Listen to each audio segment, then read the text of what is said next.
más a una sesión del curso Excel para la vida profesional. En esta oportunidad vamos a ir haciendo una suerte de cierre o un pre-cierre de tablas dinámicas, que en realidad lo que me quedó por mencionar es el área de gráficos dinámicos. Pero ahí lo vamos a ver. Y luego quería ver con ustedes temas de validación, protección, tanto de datos, libros y hojas, que también es súper importante para lograr una correcta colaboración con otros. ¿Ya? Hay unos detalles de cómo trabajar en conjunto en un archivo, dado que hoy día quizás es mucho más común trabajar en el mismo documento de forma simultánea, gracias a que tenemos hoy día la posibilidad de trabajar tanto en línea como de compartir un mismo archivo en una carpeta, etcétera. Bueno, ese tipo de cosas vamos a ver, que hace que la clase no sea muy larga en términos de contenido, por así decirlo, pero sí dejando espacio para lo que sería una explicación a el caso número uno, que es, bueno, parte importante de la evaluación del curso, no tanto como las guías, pero es parte importante. Bien, dicho eso, quería recordar un poco, bueno, ya estuvimos viendo tablas dinámicas. Nosotros ya vimos gran parte de las gracias y que en realidad las tablas dinámicas, el poder que tienen radica en entender correctamente qué significa el número que estoy agregando, ¿no? Que son herramientas de agregar, ya sea con la suma, el promedio, los máximos, los mínimos, etcétera. Es saber realmente qué significa y en qué contexto se puede ocupar para luego hacer un análisis. Ahí está el truco o está lo difícil de una tabla dinámica. Eh, pero no mencioné, o quizás sí lo mencioné, fue muy rápido, pero hay un tema con los gráficos que se generan a partir de una tabla dinámica. Se llaman a esos, de una forma muy creativa, digamos, gráficos dinámicos. ¿Se parecen mucho a un gráfico normal? Sí, salvo que hay unas pequeñas sutilezas. A ver, un gráfico dinámico, cuando uno lo hace a partir de un set de datos, ¿cierto? Construye una tabla dinámica, ¿eh? Y genero de esta tabla dinámica un gráfico, e inmediatamente es un gráfico dinámico. No hay mucho más secreto que eso. ¿Qué tiene de dinámico? Bueno, como su nombre lo dice, está vinculado a esa tabla dinámica y puede cambiar de forma al igual que lo hace la tabla, ¿ok? Y yo aquí voy poniendo algunas cosas, va a ir cambiando como está la tabla. Primer detalle. Si yo en realidad simplemente hago lo de siempre, digamos como una tabla de valor, tiene estos elementos. Por ejemplo, dice suma de valor 2. Podría ser suma de valor 1 nomás, solamente que es porque aquí, perdón, me estoy molestando ahí. Que ahí dice suma de valor 2, ¿bien? Entonces, claro, estos elementos que no estarían en un gráfico habitual son los que detectan inmediatamente que es un gráfico dinámico. Tenemos la categoría que nos permitiría filtrar. Esto no está disponible en un gráfico tradicional. ¿Bien? Oh, simple. Pero ¿qué hay detrás de todo esto? Un gráfico dinámico, como está vinculado a una tabla dinámica, y la tabla dinámica lo que hace es organizar un set de datos en distintas etiquetas, columnas, ¿cierto? Etiquetas de fila, etiquetas de columna. Tiene algunas consecuencias respecto a los tipos de gráficos que puedo usar, porque finalmente este A y este B son categorías eh, nominales, ¿sí? Entonces no tienen un orden específico, no son números, son un nombre de algo. Por lo tanto, yo puedo cambiar el orden, puedo poner, no tiene un valor numérico. Y eso es mucho más, afecta en dos cosas. Primero, en que no puedo usar cualquier tipo de gráfico, porque hay gráficos que requieren que el eje X corresponda a un número. ¿Bien? Entonces, una tabla dinámica no me va a permitir construir ciertos gráficos. Hay varios gráficos jerárquicos, etcétera, que no voy a poder construir si es que tengo mis datos a partir de una tabla dinámica. Punto. No hay que sacarlos de la tabla dinámica y listo, se van a poder hacer. ¿Perdón? ¿Perdón? No te escuché.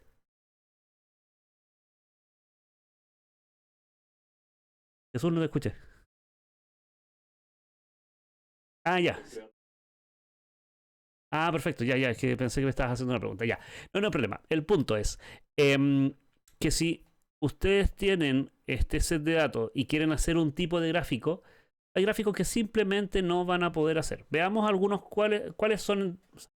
Lo van a inmediatamente reconocer. Porque, por ejemplo, miren, quiero hacer uno de dispersión y me dice, no se puede crear este tipo de gráficos porque es una tabla dinámica, contiene datos, selecciona otro tipo de gráficos. ¿Sí? Entonces, ahí quizás los más interesantes, pero los típicos de barras, columnas, circulares, algunos por ahí, sí van a poder ser gráficos dinámicos. ¿Ya? Eso por si no todo es posible. Y eso se da porque al momento de ser una etiqueta, una categoría nominal, el orden se ha afectado. ¿Cuándo esto es crítico? O al menos ustedes tienen que poner mucho ojo. A ver, en las series de tiempo, que tenemos aquí dos series de tiempo y dos tipos de datos y dos gráficos que son tradicionales, por así decirle. Estos son, fíjense un poquito, tengo una columna fecha y tengo una columna de valor. ¿Ok? Tengo esa columna de valor que es exactamente la misma columna de valor acá. Lo que he cambiado en estos dos gráficos son la distancia que hay en cada intervalo. Acá los intervalos, si hago el cálculo, ese menos el de arriba, y arrastro esto hacia abajo, ¿sí? Es un día para cada dato, ¿ok? Y esto está asociado al gráfico verde que ustedes ven acá arriba, ¿ya? A este que está aquí. Esta es la línea. Tenemos cada una de esas fechas y su número, no importa lo que sea, ¿ok? Luego hice lo siguiente. Puse un rango aleatorio de intervalo. Entonces fíjense que aquí tengo el 11 de septiembre, después el 16, el 21, el 24, el 30. Y esto no es tan... de partida no es regular, ¿ok? De hecho, si hago la resta de esta fecha con esta fecha, al primero tengo 5 días de diferencia y aquí lo puse arbitrariamente irregular. Sí, lo puse aleatorio, pero fue forzándolo, ¿ok? ¿Qué ocurre con un gráfico tradicional? La fecha, si ustedes recuerdan bien, es un número, ¿cierto? Ese es un número que está ahí. Entonces, cuando yo tengo un eje con números, aunque tenga formato de fecha, aquí de nuevo, número, el gráfico está tomando el valor numérico de esa fecha y lo relaciona con un punto y su altura. Y ahí hace la línea, ¿ok? Bien. Entonces, el formato solamente me está ayudando a cómo se muestra ese número en el eje. Y finalmente, esta línea, ¿la ven? Se va distanciando, por ejemplo, cuando hay muchos días de diferencia y aquí está el 11 de abril del 2027. Perfecto, es lo que uno esperaría en un gráfico, porque son números y la fecha, por lo tanto, no es lo mismo un punto tomado hoy y el siguiente mañana, donde hay una distancia de un día, o si hay 100 días, porque la curva va a ser distinta. ¿Me siguen hasta ahí, cierto? Supongo que sí. Bien. Si hago lo mismo, pero con tablas dinámicas, son los mismos datos, ¿ok? Fíjense, son los mismos datos, las mismas fechas de arriba. Este es el mismo resultado, las mismas fechas desde 11 de septiembre hasta el 12 de octubre. Del 11, y aquí vamos teniendo, de hecho está desordenado, pero sí, de hecho da igual. Así que, ¿qué es lo interesante de esto? Miren, los mismos datos, voy a incluso hasta ordenarlos aquí, porque esto cambia todo. Bien. Estos gráficos, si los empiezan a mirar con calma, son iguales. Pero los datos, o al menos las columnas de las fechas o de los valores, no son iguales. No sé si se percatan de esto. O sea, el gráfico está tomando la distancia de 1 en cada uno de los puntos. No importa que esto sea el 10 de septiembre del 2027 y esto es el 12 de octubre del 2025. ¿Cómo puede ser la misma curva? ¿Me siguen o no? Y esto pasa porque les decía antes. Las tablas dinámicas, como hacen una etiqueta de fila, como una suerte de categoría, y lo que está importando es el nombre, no relaciona la fecha numérica.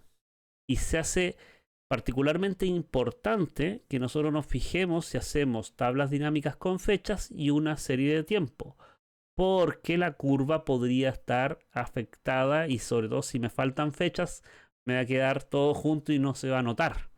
Bien, les mostré hace un tiempo, cuando estuvimos hablando de gráficos, un ejemplo de una tabla de unos gráficos de alguien que incluso se desordenaron las fechas, que es algo que normalmente yo no podría hacer en un gráfico como este. Da lo mismo si el dato yo aquí lo desordeno, siempre va a ser igual la curva. ¿Sí? Voy a hacer este orden aquí. Voy a cambiar esto y voy a decir que ordene los datos al revés, ¿ok? Del mayor al menor.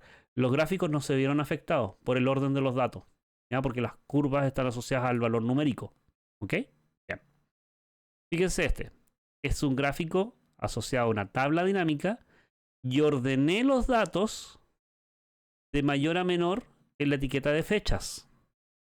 Y lo ordené, porque en realidad fíjense que aparece 01 de octubre al 30 de septiembre. Está ordenado alfabéticamente, más no por el número al que representan. De hecho, si se fijan aquí, está el 11 de octubre y luego aparece el 11 de septiembre. Y la curva que está acá, fíjense, está el 1 de octubre y van pasando los días y ahí está el 11 de septiembre y el 12 de octubre. Por lo tanto, esto que estoy mirando acá no tiene ningún sentido lógico en términos del registro de los datos, al menos con la fecha. Si yo estuviese haciendo gráficos donde quiero agrupar la suma y quizás esto puede ser valores absolutos y voy a hacer columna, perfecto, pero tengo que tomar en cuenta que el orden yo puedo, o sea, lo puedo cambiar porque es una tabla dinámica y por lo tanto yo podría ordenar esto de mayor a menor, ¿cierto? O aquí en datos, por aquí también tengo, de ordenar de mayor a menor y me ordena los datos como, no importa lo que esto haya sido, puede haber sido, no sé, mayor venta, los días de mayor venta, pero no está ordenado por fecha. ¿Siguen o no?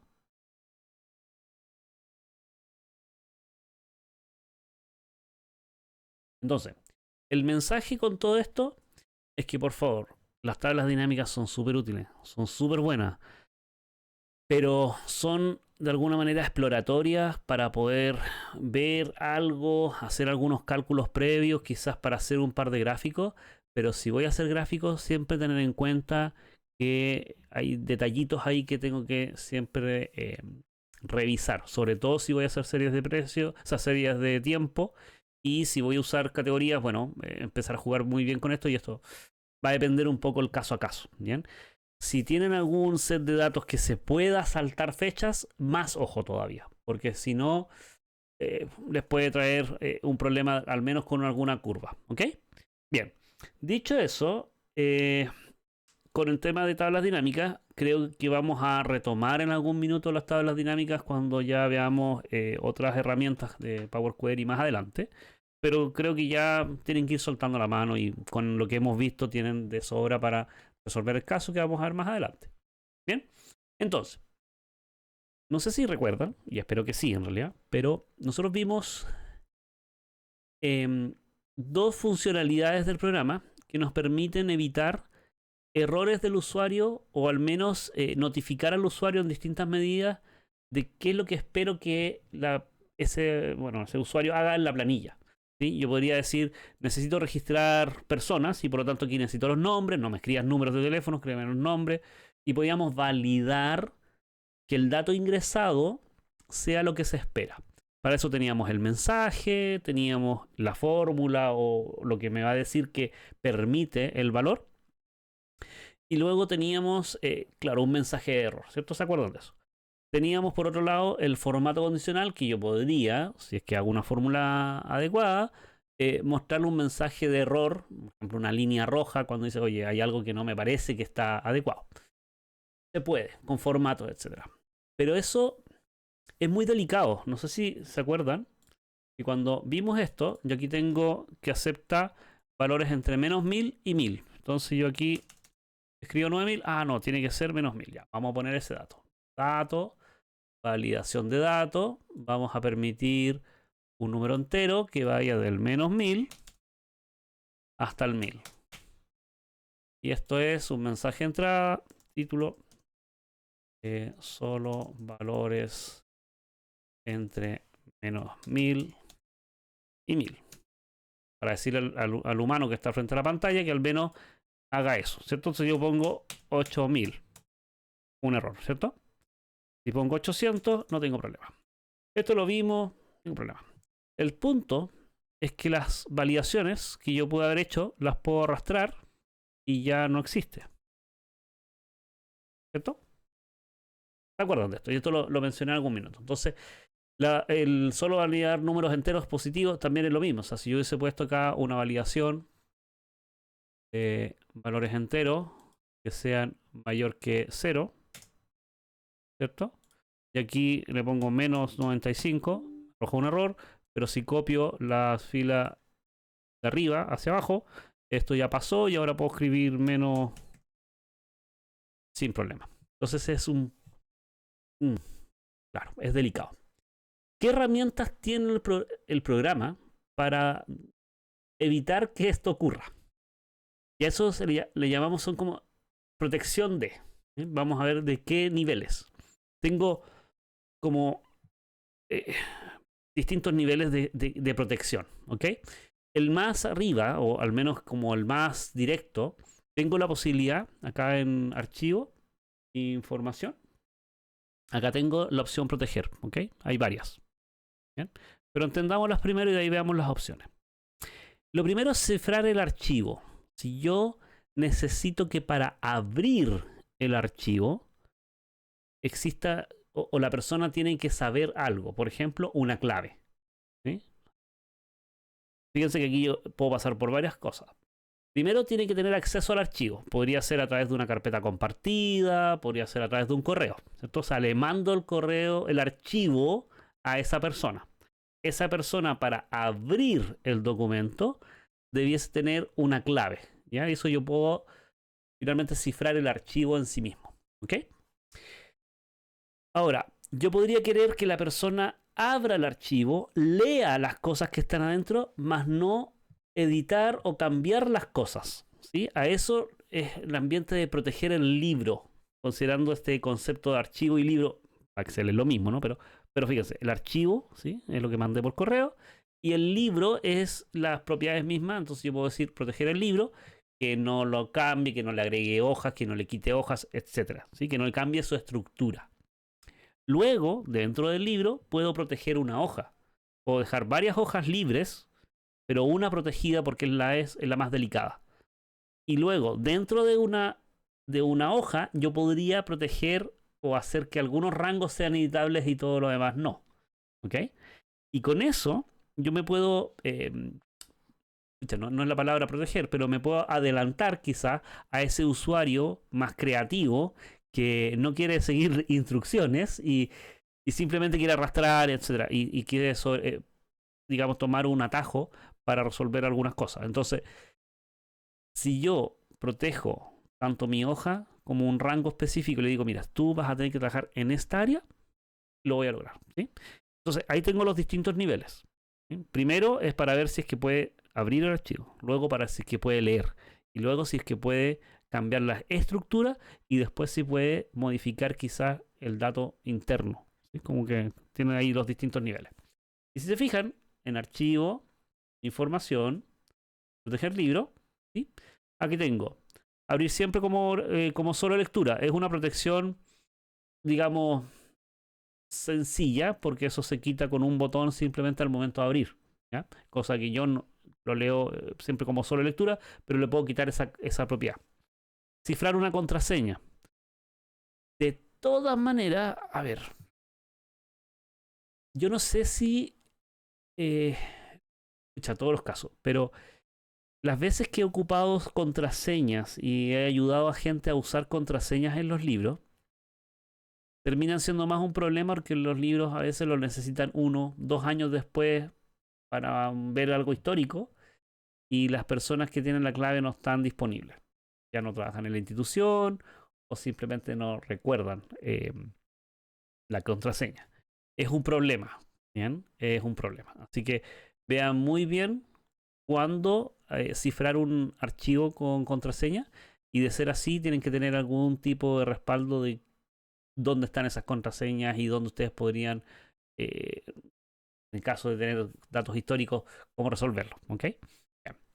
Luego tenemos hoja actual, lo que hablamos, esto está como en desorden de lo que les mencioné, pero proteger la hoja, proteger la estructura del libro, restringir el acceso. A ver, esta parte, que son acceso, firmas digitales o marcar como final, sobre todo el de acceso, requiere de algún tipo de configuración de Microsoft a nivel de empresa. Entonces, por ejemplo, aquí ustedes ven que tienen acceso sin restricciones, acceso restringido, uc.cl confidencial, porque está dentro de lo que es de la Universidad Católica.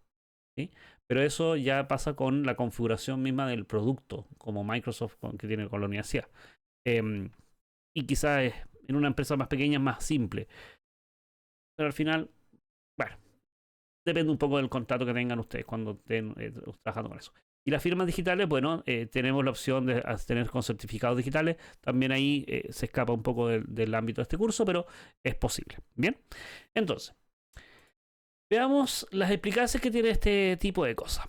Un libro, ¿sí? Un libro cualquiera, fíjense, este mismo. Si yo selecciono, no sé, en este lugar, tengo varias opciones, ¿sí? Cuando presiono sobre una hoja, ¿ya? Estas son las opciones. Dice, puedo insertar, puedo eliminar, cambiar el nombre, mover o copiar, puedo ver el código, ¿sí? Puedo proteger la hoja, cambiar el color de la pestaña, ocultar, mostrar, seleccionar toda la hoja, vincular, bueno, varias cosas más. Si yo protejo, ¿sí?, la hoja, y esto se hace aquí en revisar, arriba, fíjense, ahí está, proteger la hoja, está desactivado. Pero si lo activo y aprieto las mismas opciones, fíjense que se van a poner en gris, es decir, se desactivan las opciones de insertar, eliminar, cambiar nombre, mover o copiar, es porque es lo típico que yo no voy a poder hacer. ¿Ok? Ahora, cuando yo selecciono proteger hoja, ocurren o aparece este recuadro, dice, proteger la hoja me pide una contraseña. Si bien la exige, perdón, no es que la exija, sino que está ahí, está como por defecto. Pasa lo mismo con los archivos. Si ustedes no tienen un patrón o una clave que sea sencilla de mantener, es fácil de perder. ¿Sí? Entonces, yo al menos, de pronto, depende un poco del libro, pero puedo ocupar esta protección sin clave. ¿Ok? Y me sirve como quien dice la tapita antes de un botón. Pero sabe que sea un confirmar de que tengo que cambiar cosas que normalmente no debiese cambiar. ¿Ya? Incluso me puede proteger a mí mismo del futuro, a decir, bueno, no pases a llevar celdas que no deberías estar tocando. Entonces, si las voy a tener que modificar, tengo que quitar la protección y luego hacer cosas. Y aquí me pregunta incluso, si debo, por ejemplo, proteger la hoja y el contenido de las celdas bloqueadas, luego seleccionar las celdas bloqueadas, puedo seleccionar las celdas desbloqueadas, es lo más habitual, porque si no se vuelve muy extraña la navegación dentro de una hoja. Así que está bien que la gente pueda seleccionar celdas. Es como, está bien. Pero aquí era la pregunta. Si deben cambiar el formato de las celdas. Los formatos de celdas y columnas, o incluso de filas, etcétera, afectan la validación y los formatos condicionales. Por lo tanto, yo esperaría que a una persona que le estoy entregando mi planilla para que haga cálculos nuevos, etcétera, no debiese estar cambiando los formatos, sino que estar cambiando el dato mismo. ¿Sí? Entonces ahí normalmente esto estaría sin marcar. Lo mismo como insertar columnas, insertar filas, hipervínculos, eliminar columnas, eliminar filas. Por supuesto que eliminar es una acción riesgosa, de alguna manera, la integridad de mi fórmula. Por lo tanto, no le voy a dar permiso a alguien que no tenga la clave o al menos que sepa qué es lo que está haciendo. Entonces, normalmente el centro de esta protección de hojas no se marca. Ahí ustedes verán el caso. Y tenemos, para ordenar, usar los autofiltros. Los autofiltros, a menos que haya algo muy especial, no debiesen afectar una planilla, por lo tanto, que las ocupe el usuario que está usando la planilla, ¿no? Usar tabla dinámica y gráfico dinámico. ¿Sí? Eso quiere decir como cambiar la estructura, ¿no? Y modificar objetos. Ahí de repente dice, ¿qué es un objeto? Bueno, la segmentación de datos es un objeto. Entonces, si yo quiero poner un segmentador de tiempo, de lo que sea, de una categoría, y quiero que el usuario la use para ver los análisis que yo haya hecho, tengo que poner que modifique objeto. ¿Ok? y modificar escenarios en el caso de tener escenarios de hipótesis, etc. Pero es eso, no es mucho más difícil que esto. Entonces tengo la opción de proteger la hoja y luego proteger el libro. Y el libro dice, bueno, tengo otra contraseña que no tiene por qué ser la misma y tengo la opción de proteger en estructura o incluso en ventanas. Pero el punto de la estructura dice que no agregue hojas ni quite hojas. ¿Okay? Entonces eso es como la pequeña gran protección que le puedo hacer. Bien, fíjense, acá yo protegí la hoja, ¿sí? Y puse que puedo seleccionar, puedo navegar en todos lados, ¿sí? Pero no puedo escribir, intenté escribir aquí, no puedo. Y es porque no he seleccionado nada como una zona que se permita la edición. Hay varias formas, pero a mí la que me queda más cómodo es dar la opción de desproteger la hoja y la celda. Y miren un poquito lo que es esto. Voy a seleccionar este rango para que después no olvidemos cuál es. Lo voy a marcar aquí en verde clarito. Y voy a ir a las propiedades con control 1 o bien con esta opción de más opciones. ¿Bien?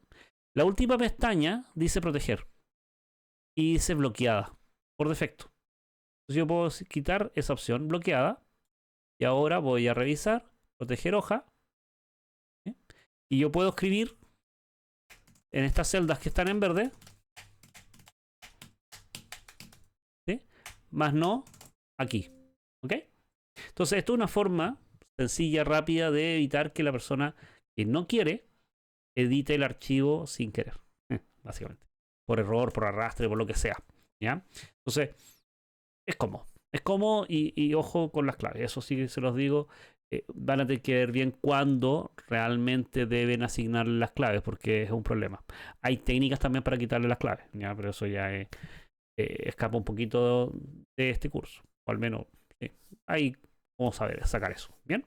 Entonces, tenemos estas vías, ¿ok? Pero sí es importante poder, o al menos, indicar al usuario qué es lo que puede hacer. Eso es súper importante. Así que a ustedes les recomiendo como estructura una hoja de instrucciones, decir qué es lo que puede hacer, dónde puede ser, si es que hay validaciones de datos, ponerle las instrucciones, etcétera, para que no haya problema de que, oye, no puedo ingresar datos. No, no puedes ingresar datos ahí. Quizás en otro lado sí, ¿ya? Porque si no, va a salir. ¿Bien? Bien. Entonces, los distintos niveles. Ya les mencioné, se puede proteger el archivo, se puede proteger el libro, se puede proteger la hoja, se puede proteger una celda para que no me la cambien. Pero ¿qué pasa con el dato en sí mismo? ¿Qué herramientas tengo yo para proteger ese dato? El dato, no la celda. Bueno, ahí no sé si ustedes han escuchado el concepto de encriptar, digamos, pero están las distintas opciones de protección de datos. Bueno, hay muchas, en realidad son algoritmos matemáticos. Hay varias. Y por ejemplo, si ustedes hablan de podemos hacer un hash, algunos hablan, o lo dicen así. Pero, por ejemplo, hash es un algoritmo matemático que va a transformar un bloque de datos, un texto, una palabra, un root, por ejemplo, un correo, en una serie de caracteres con longitud fija. Y va a depender el algoritmo de cuántos caracteres y cuáles son las reglas, ¿no? Pero ¿qué es lo que vamos a ver esto? Por ejemplo, la palabra KAIXO es lo mismo que todo ese tipo de conjunto de letras que están ahí, esas de ahí. Y la de abajo, Agur, es mucho más largo, ¿cierto? Y se está encriptando.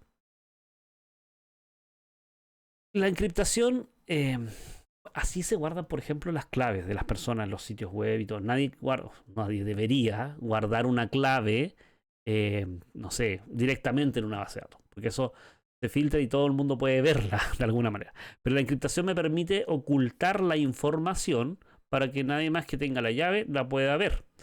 Y esas encriptaciones pueden ser de una vía, es decir, que nadie la puede, digamos, desencriptar. O sea, ahí viene una pequeña diferencia. El hash no puede volver de este texto largo, no puede volver al texto. ¿Ya? Por eso así se almacenan las claves. ¿Y cómo se comparan? Yo te pregunto la clave de nuevo, le hago un hash y comparo los hash. Y ahí veo si son iguales. Pero nunca sé cómo de todo esto pasar hacia ese lado. ¿Me siguen o no? Y la encriptación normalmente pasa de un lado y hacia el otro. Yo encripto o codifico y decodifico. Así que es como un poco más mejor. ¿Sí? Hay páginas que nos pueden ayudar con esto, pero ¿por qué? ¿Por qué me interesa? ¿Por qué tendría yo que preocuparme de algo que quizás suena tan de informático? Porque cada vez más el proteger los datos de quizás los clientes, etcétera, es muy importante.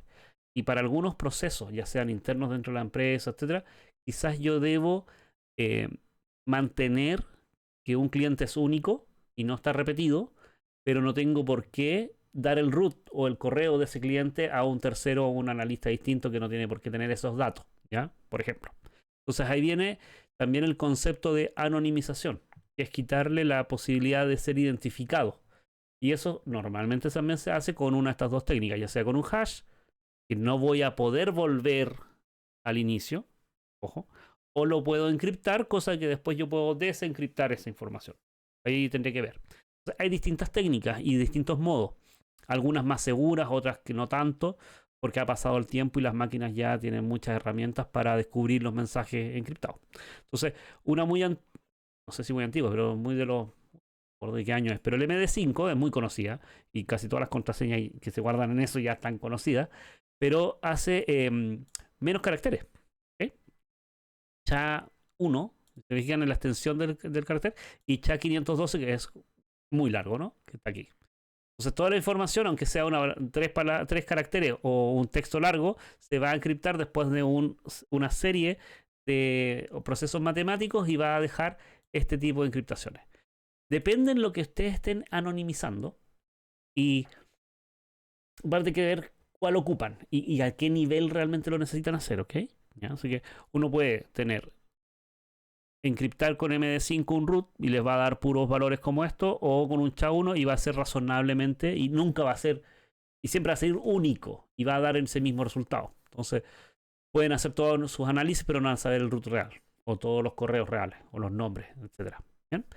Y hay otro como ID, quizás otro número que parece encriptado, que ustedes lo van a ver cada vez más seguido, sobre todo cuando empiecen a importar datos de distintos sistemas o les empieza a llegar, que es el UUID. También existe un UULID, pero no voy a entrar en ese detalle. Pero esto, en realidad, es un número aleatorio.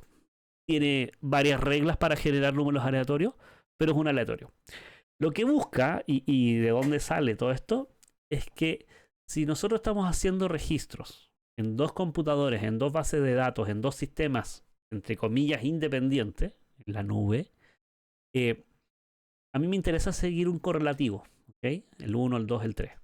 Si son varios computadores trabajando al mismo tiempo, van a ir el 1, el 1, el 2, el 2, el 2, el 3, el 3, el 3, 3, 4. Se pueden ir como copiando los números. Y yo voy a poder, va a ser más difícil para mí poder fusionar esas dos bases de esos dos equipos o dos computadores, pensándolo así. El UUID viene a crear un número aleatorio en base a la hora, con una serie de reglas que hace esos números muy largos, de 32 letras me parece. Creo que la última vez que lo vi son 32, 34, bueno, hartos. Y la probabilidad de que choquen es muy, muy, muy, muy, muy baja, ¿ok? 1 al 1.000.000, una cosa así.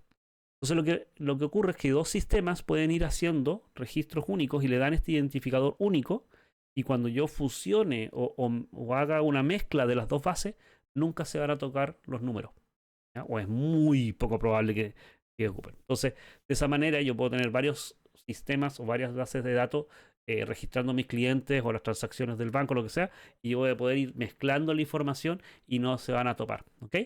Entonces, uno podría usar estas mismas técnicas para anonimizar o darle un valor único a un registro en particular de mi base que me interesa, no sé, saber que es único, pero no tengo por qué darle a otra persona el root o el identificador del nombre, etcétera, que pueda ser un dato más sensible. ¿Se entiende, no? ¿Sí? Bien.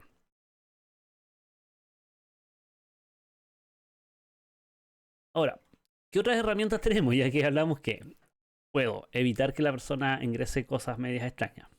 Puedo proteger un poquito más, ya sea a nivel del archivo, libro, hoja, celda y dato, ¿sí? Igual pueden ocurrir cosas, porque pasan cosas. Y ahí viene algo súper interesante, que si yo ocupo otros productos dentro de la familia Microsoft, por ejemplo, OneDrive, yo me imagino que ustedes usan OneDrive dentro de lo normal del día a día, porque nos permite tener una suerte de respaldo en la nube, ¿no? De tener todos mis accesos, cosas que si algo le pasa a mi computador, por lo menos lo tengo en la nube. Bueno, tiene otras herramientas, como parecido, pero el historial de versiones. Excel ya tiene, fíjense, aquí en archivo, información, historial de versiones. Y nos permite ver qué es lo que se ha hecho con este libro hace mucho tiempo, ¿no? El primer es este libro y etcétera.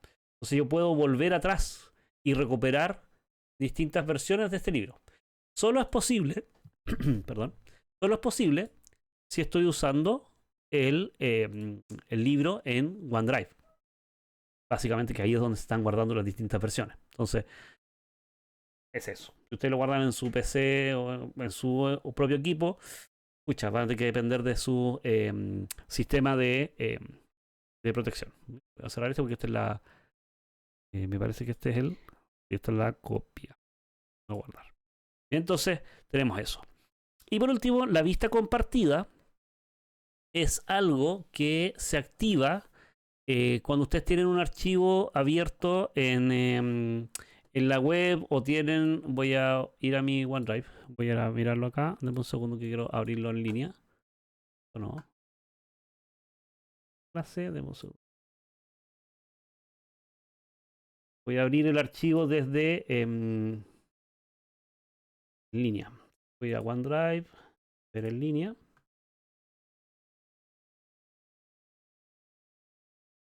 Tiene más claves que...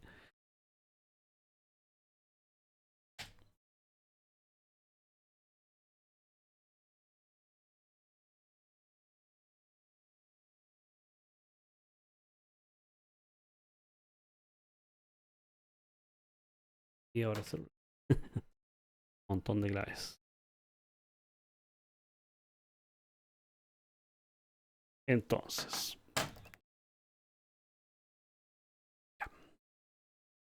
estoy abriendo, bajar eso ahí y esto acá. Entonces, este es el mismo libro, ¿ok? Pero vamos a hacer en cuenta que es otra persona. ¿Bien? Ahí está. Si fijan aquí, se marcó JP, que soy yo, que en realidad está hablando de esta ventana a la derecha, que es la versión que está en la web. Yo estoy aquí, ¿eh? Estoy como... La versión web es la que está marcada en azul, ¿ok? Bien. Cuando tengo una lista, yo aquí tengo, no sé, ya ni me acuerdo qué es esta lista, da igual. Y quiero hacer un filtro, voy a filtrar, no sé, los que tienen 1, 3, todo esto de aquí. Fíjense que me aparece este mensaje que antes no aparecía. Y es muy útil porque dice, otros también van a estar haciendo cambios en el archivo. Es decir, detectó que alguien más tiene abierto el archivo. Y si yo hago el filtro y digo que lo quiero ver para todos, va a cambiar los datos para todos. ¿Ok? Si fijan, aquí se filtró y ahí se ocultó. ¿Ok? Entonces, yo puedo molestar, o sea, no sé si es molestar la palabra, pero mis acciones pueden afectar a un tercero, porque yo estoy moviendo, cambiando el orden de algo que alguien estaba trabajando. Entonces, con la opción de hacer un filtro, ¿sí? O incluso voy a quitar el filtro para volver a hacerlo para que no me pregunte de nuevo. Estaba preguntando no, porque le dije que era para todos.